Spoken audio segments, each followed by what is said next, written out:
Et bonjour, bienvenue dans cette nouvelle vidéo où nous allons parler de carences nutritionnelles et de compléments alimentaires.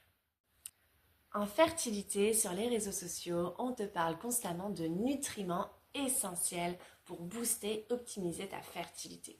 Le zinc, le fer, le magnésium, le sélénium, la coenzyme Q10, les vitamines du groupe B, la vitamine E, la vitamine A, l'iode, etc. À cela s'ajoute le marché juteux des compléments alimentaires avec les fameux multivitamines pour la préconception.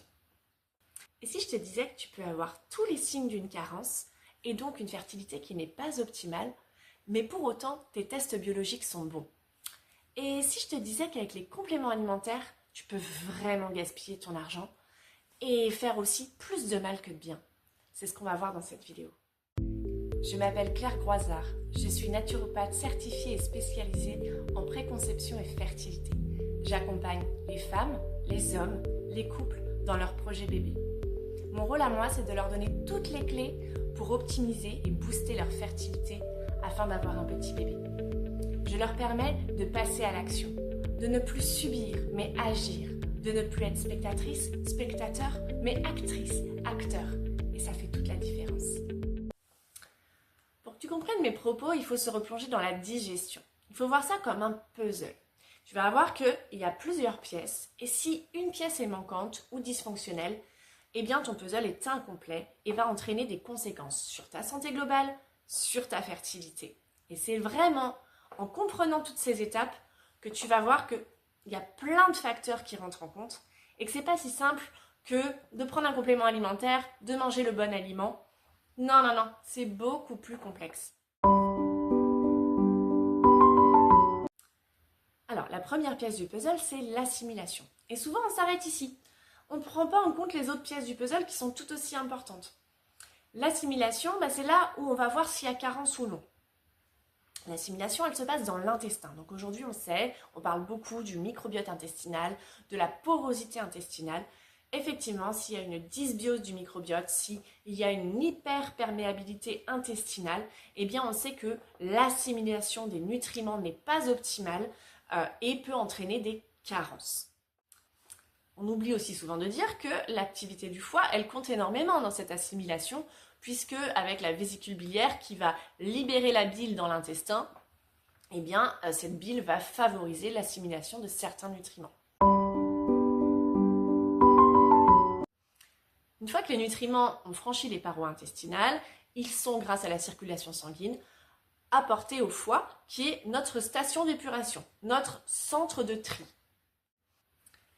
Ce qui est bon, les bons nutriments à garder, souvent ils sont sous la forme inactive.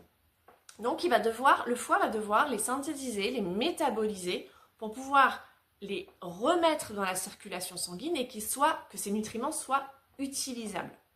Donc ça, c'est la deuxième pièce du puzzle. Parfois même, ils les emmènent directement au rein puisqu'il y a une deuxième synthétisation à faire. Par exemple, la vitamine D. Pour que la vitamine D soit active, il faut qu'elle subisse un premier traitement par le foie, puis un deuxième traitement par les reins avant d'être utilisée. Voilà pour la deuxième pièce du puzzle. Maintenant, la troisième pièce du puzzle, ça va être le transport. On a dit que les nutriments, une fois qu'ils sont bien synthétisés, métabolisés, sous la bonne forme active, ils vont être rejetés dans la circulation sanguine pour pouvoir être amenés aux différents organes du corps et aux différentes cellules afin de pouvoir les utiliser. Donc, il faut une bonne circulation sanguine, un bon transport.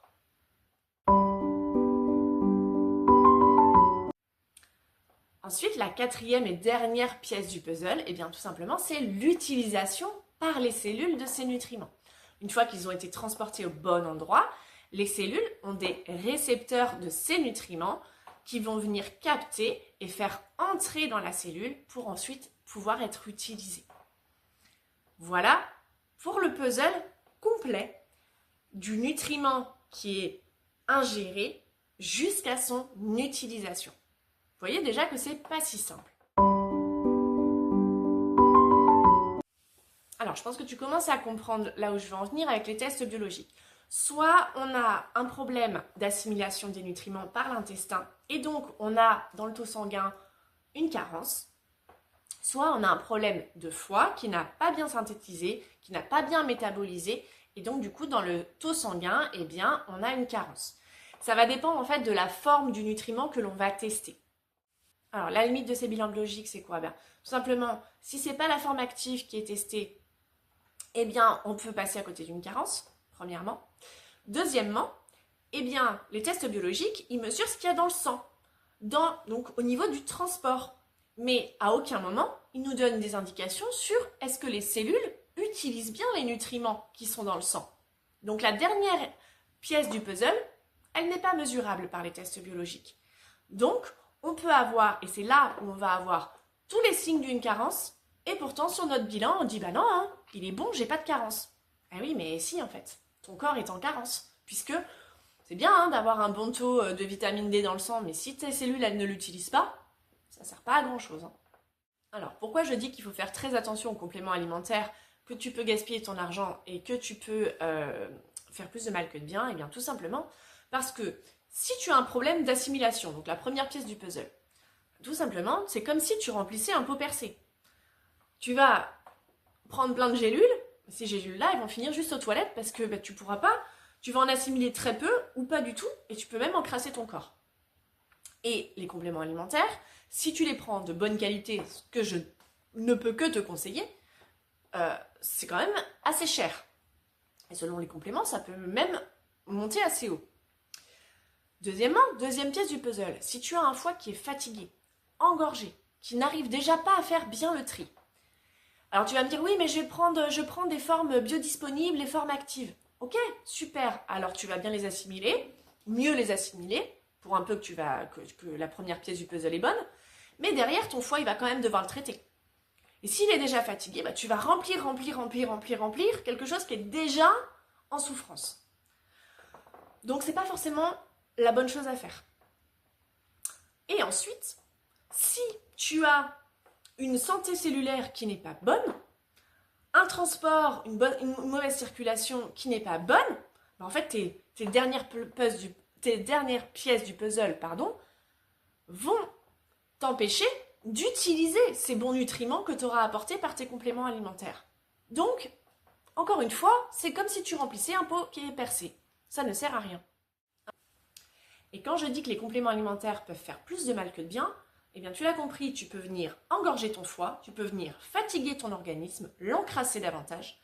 Mais il y a aussi certains compléments alimentaires qui ont des contre-indications, des précautions. Et parfois, on n'en parle même pas. C'est en vente libre, donc c'est sans risque. Eh bien non. Et par exemple, je vais te parler de la vitamine D, dont tout le monde parle, où il faudrait tous se supplémenter entre septembre et fin mai. Sauf qu'on oublie toujours de dire, moi je ne l'entends pas beaucoup, voire pas du tout, que si tu as un terrain inflammatoire, une inflammation de bas grade, une inflammation chronique, la vitamine D en supplémentation va aggraver ton inflammation.